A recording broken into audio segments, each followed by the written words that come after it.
Hello everyone, कैसे हैं आप सभी। तो आज की इस वीडियो में मैं आप लोगों को बताने वाली हूँ पोर्टेबल ओवरलॉक मशीन या फिर कहें पोर्टेबल इंटरलॉक मशीन। इसकी मैं आप लोगों को पूरी जानकारी देने वाली हूँ। आप लोग अगर लेने के लिए इसको सोच रहे हैं तो आप लोगों को मैं कुछ 8 ज़रूरी बातें बताने वाली हूँ, जिससे आप सही फैसला ले सकेंगे कि आपको पोर्टेबल ओवरलॉक मशीन लेनी चाहिए या नहीं। ठीक है, पहले तो आप लोगों को ये बता दूँ कि पोर्टेबल ओवरलॉक मशीन क्या होती है। पोर्टेबल ओवरलॉक मशीन वो होती है जिसे हम आसानी से कहीं भी इधर से उधर उठाकर रख सकते हैं अपनी सुविधा के अनुसार। वो बिना स्टैंड के होती है, बिना टेबल के होती है। ठीक है, तो जैसे कि मेरी मशीन मैं यहाँ रखती हूँ। ठीक है, इसको देखिए मैं दिखा देती हूँ आप लोगों को। इसको मैं ना इस तरीके से ढक कर रखती हूँ क्योंकि धूल वगैरह ना पड़े ना। जब मुझे काम होता है तब मैं इसको हटा देती हूँ और फिर मैं इसको यूज़ कर लेती हूँ। यहाँ पर मैं प्लग लगाती हूँ इसका और यहाँ पर टेबल लगा के आराम से इस पे से ओवरलॉक कर लेती हूँ। अदरवाइज़ मैं इसको कवर करके रख देती हूँ जिस पे इस पे धूल वगैरह ना जाए इसलिए। ठीक है, और अगर मेरे को ये होता है कि मुझे ज़्यादा काम है, बहुत ज़्यादा, तो मैं इसको उठा के बाहर भी रख लेती हूँ जहाँ पे मैं सिलाई करती हूँ उधर, फिर वहाँ भी कर लेती हूँ, या फिर मैं इसको उठा के उस कमरे में भी रख लेती हूँ जहाँ मुझे अच्छा लगता है।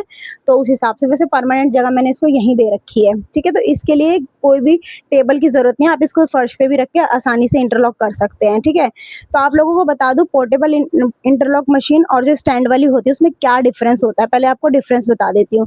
तो पोर्टेबल मतलब कि जो आसान, एक तो ये हल्की होती है, वो आसानी से इधर उधर आप रख सकते हैं अपनी सुविधा के अनुसार। और वहीं अगर आप स्टैंड वाली देखेंगे तो स्टैंड वाली जो है स्टैंड के साथ होती है। आप डेली उसको या फिर जब चाहें तब इधर से उधर नहीं कर सकते, अकेले नहीं कर सकते, उसके लिए आपको एक जने की हेल्प ज़रूर लेनी पड़ेगी। ठीक है, सेकंड पॉइंट है कि जो ये पोर्टेबल ओवरलॉक मशीन होती है घर के कामों के लिए, छोटे कामों के लिए सही होती है। जो घर से होम बुटीक चलाते हैं उनके लिए बेस्ट होती है। ठीक है, और वहीं अगर स्टैंड वाली बात करें तो स्टैंड जो होती है वो दुकानों के लिए, जो दुकानें होती हैं मेन मार्केट में, बड़ी दुकानें में बहुत ज़्यादा काम आता है ना, उनके लिए ठीक होती हैं वो।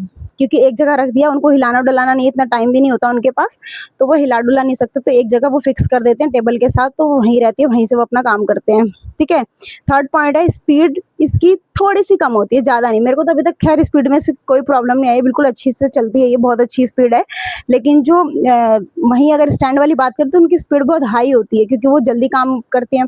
लेकिन मैं तो यही बोलूँगी कि हमें जो लेना चाहिए ना, एंड मैं आप लोगों को बताऊँगी हमें कौन-सी मशीन लेनी चाहिए। ठीक है, और जो हमारा फोर्थ पॉइंट है, ये बिजली भी कम लेती है। ठीक है, ऑब्वियस सी बात है, चल मतलब ज़्यादा नहीं चलेगी तो बिजली तो कम आएगा ही ना, बिजली का बिल तो, और उसमें ज़्यादा बिजली का बिल आता है। ठीक है, और फिफ्थ पॉइंट है, ये आवाज़ कम करती है, इसका प्लस पॉइंट है ये सबसे ज़्यादा, ये आवाज़ कम करती है। ठीक है, और वहीं अगर वो स्टैंड वाली है वो आवाज़ ज़्यादा करती है। ठीक है, और मेन बात है इसकी कीमत भी कम होती है। ठीक है, और उसकी कीमत ज़्यादा होती है। ये मुझे 5,000 की पड़ी थी, वैसे उन्होंने 5,500 रुपये बोला था, बट हमने थोड़ा-सा ऊपर नीचे करके 5,000 की लिया ये। और मुझे अभी तक इसमें कोई दिक्कत नहीं आई है, बहुत अच्छी चल रही है। मुझे तो बहुत मज़ा आता है इसमें काम करने में, मतलब कि मुझे सिलाई से ज़्यादा मज़ा ना इंटरलॉक करने में आता है, वो क्योंकि वो उसमें ब्लेड लगी हुई है, वो कटिंग करती है, वो साइड-साइड से कपड़ा बिल्कुल बराबर होता जाता है, तो मुझे तो बहुत अच्छा लगता है इंटरलॉक करना। ठीक है, तो चलिए मैं आप लोगों को 8 ऐसे पॉइंट बता देती हूँ, जिससे आप खुद ही डिसाइड कर लेंगे कि आपको ये वाली पोर्टेबल मशीन लेनी चाहिए या फिर स्टैंड वाली लेनी चाहिए। ठीक है, देखिए पहली तो फर्स्ट नंबर है, फर्स्ट पॉइंट है ये हल्की होती है।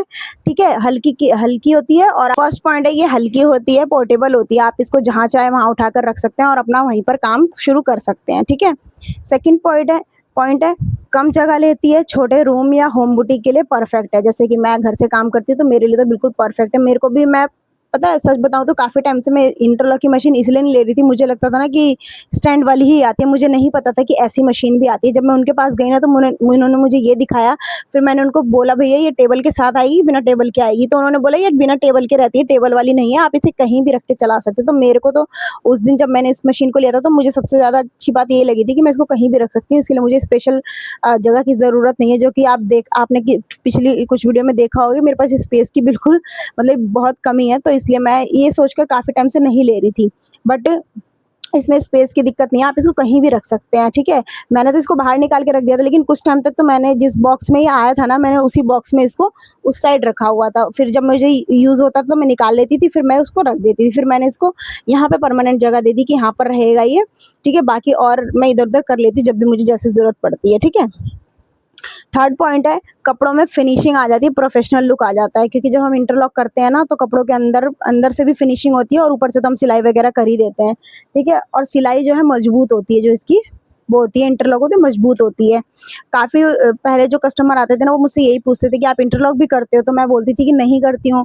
तो मतलब कि कुछ कस्टमर वहीं पर कट हो जाते थे मेरे कि ये तो मतलब कि इंटरलॉक भी नहीं करती, पता नहीं कैसा ही सिलती होंगी। सिलती तो मैं अच्छा हूँ, लेकिन वही ये प्रोफेशनल वाली फीलिंग नहीं आती थी, अपने अंदर से भी नहीं आती थी। लेकिन जब से मैंने ये लिया ना तब से मुझे रेट भी बताने में कोई दिक्कत नहीं होती। मैं पूरे कॉन्फिडेंस के साथ कस्टमर को रेट बता देती हूँ, क्योंकि मैं भी सारे वही काम कर रही हूँ जो कि रोड साइड कोई बुटीक खोल के बैठा है वो करता है, ठीक है। तो मुझे अपने रेट बताने में भी और कपड़ों के रेट बताने में भी कोई दिक्कत नहीं होती है, ठीक है। अंदर से ही फीलिंग आ जाती है, जब आपके पास सारी चीज़ें होंगी तो आपको अंदर से ही कॉन्फिडेंस आ जाता है कि हाँ भई हमें तो हम इतना ही रेट लेते हैं इस कपड़े का, तो हमें इस तरीके से हम कस्टमर से डील कर लेते हैं, ठीक है। और फिर फोर्थ पॉइंट है, कपड़ों का किनारा नहीं उधड़ता है। जैसे कि हम सिलाई करके छोड़ देते हैं और इंटरलॉक नहीं करते हैं, उसमें तो रेशे निकल जाते हैं ना, कुछ कपड़ों के तो रेशे बहुत ही ज़्यादा निकल जाते हैं। जैसे कि जो सर्दियों वाले कपड़े आते हैं उनके रेशे बहुत ही निकलते हैं, फिर वो बहुत बुरे लगते हैं देखने में, अंदर से भी मतलब कि उलझन सी होती रहती है पहनने के बाद ना। तो कस्टमर ज़्यादा करके मुझे सर्दियों में ही दिक्कत होती थी, कस्टमर पूछते थे कि इंटरलॉक होता है? तो मैं बोलती थी नहीं होता, तो फिर वहीं पे कस्टमर कट हो जाते हैं। लेकिन अब ऐसी कोई दिक्कत नहीं है मुझे, ठीक है। फिफ्थ पॉइंट है, सिलाई की स्पीड तेज़ हो जाती है। तो सिलाई की स्पीड तो ऑब्वियस सी बात है तेज़ होगी ही, क्योंकि जब हम इसमें काम करेंगे, हम हमारा जो है इंटरलॉक वगैरह जब आसानी से हो जाएगा, तो पहली बात है कि हम अगर इंटरलॉक नहीं करते थे तो अगर हम बाहर से भी करवाते तो भी हमें एक्स्ट्रा टाइम निकालना होता था, आना जाना, फिर इसमें टाइम वेस्ट हो जाता है। तो फिर वो टाइम बच जाता है, अपना घर में ही जब भी टाइम मिले अपना इंटरलॉक कर लो कपड़ों का, और फिर बात वहीं खत्म हो जाती है, आने जाने का कोई झंझट नहीं रहता। तो उस टाइम पर हम स्टिचिंग में दे सकते हैं उस टाइम को, तो हमारा टाइम भी बच जाता है, ठीक है। सिक्स पॉइंट है कि ये सारे फैब्रिक पर काम करता है। वैसे तो अभी तक मैंने इसमें मोस्टली कॉटन के, क्रेप के और जो जीन्स वगैरह होती है ना वो भी मैंने इस पे इंटरलॉक करके देख लिया। अभी तक ये सारे ही फैब्रिक पर इंटरलॉक अच्छे से कर रहा है, ठीक है। 7 पॉइंट है, बिजली की खपत भी कम होती है। वैसी बात है, जब मतलब कि इस इतना महंगा मैं इसको खरीद कर लाई हूँ, तो ये थोड़ी ना कि मैं इसको 5,000 का लेके आई हूँ और इसकी वजह से मेरा 300-400 रुपये बिल बैठ रहा है, ऐसा कुछ भी नहीं है। उन्होंने भी मुझे बोला था बिजली बहुत कम खपत करता है, तो ये वैसे भी बिजली इसमें कोई ज़्यादा डिफरेंस आया नहीं है जब से मैं इसको यूज़ कर रही हूँ तब से, मतलब मेरे बिजली के बिल में, ठीक है। और जो दूसरी वाली होती है ना उसमें बिजली ज़्यादा खपत होती है, जो स्टैंड वाली होती है, ठीक है। और 8वां पॉइंट है, होम बुटीक के लिए बिल्कुल बेस्ट है ये, बजट फ्रेंडली है, कम इन्वेस्टमेंट में भी आपको प्रोफेशनल फिनिशिंग दे देता है ये। क्योंकि आप सोचिए 5,000 रुपये, क्योंकि मैंने जो ये 5,000 रुपये की मशीन ली है ना, ये अपने खुद के सिलाई के पैसे से अर्न करके इकट्ठा कर रखे थे मैंने। और मैं काफ़ी टाइम से सोच रही थी कि अब मैं ओवरलॉक की मशीन ले लूँगी। तो मैं एक दिन चली गई थी ऐसी शॉप पे, हम लोग ऐसे ही शाम को गए हुए थे और मेरे हस्बैंड ने बोला कि तुझे सिलाई का कुछ सामान चाहिए तो चल देखते हैं। फिर मैं गई थी जस्ट ऐसे ही देखने, और मुझे फिर ये पसंद आ गई थी, फिर मैंने ले ली थी वहाँ से, ठीक है। तो वो मेरा ही खुद का पैसा था, ठीक है, मैंने घर से नहीं लिया है। मैं अब तक जितना भी है अपना सिलाई का जो भी करती हूँ, जो मेरी सिलाई से पैसे आते हैं उसको मैं सिलाई में ही वापस लगा देती हूँ। तो मुझे ये चीज़ करना बहुत अच्छा लगता है, ठीक है। और कुछ मैं घर के लिए बचा लेती हूँ, ऐसा नहीं कि घर में नहीं देती हूँ, घर के लिए भी कुछ चीज़ें मैं ऊपर थोड़ा बहुत खर्चा कर देती हूँ, ठीक है। बाकी जो भी मेरी इन्वेस्टमेंट होती है मैं सोचती हूँ कि उसको अपने बिजनेस में ही लगाऊँ और इसको और ग्रोथ करूँ। आगे चल के मैं अपना बुटीक वगैरह का भी ओपन करूँगी, तो उसके लिए तो मैंने बहुत कुछ सोचा हुआ है। भगवान मेरी सारी मनोकामना पूरी कर दे, मैं भगवान से यही दुआ करती हूँ, ठीक है। बाकी मुझे अपने इस काम को बहुत आगे बढ़ाना है। और आप लोगों को ये वीडियो कैसी लगी मुझे कमेंट करके ज़रूर बताना। और आप खुद डिसाइड कर सकते हैं कि आप लोगों को ये वाली पोर्टेबल इंटरलॉक मशीन लेनी चाहिए, स्टैंड वाली लेनी चाहिए, अगर आप घर से काम करते हैं तो, ठीक है। और अगर कुछ ना समझ आया तो वीडियो में कमेंट कर देना, ठीक है। और वीडियो को लाइक ज़रूर कर देना और चैनल को सब्सक्राइब कर देना। मिलते हैं नेक्स्ट वीडियो में, तब तक के लिए बाय बाय।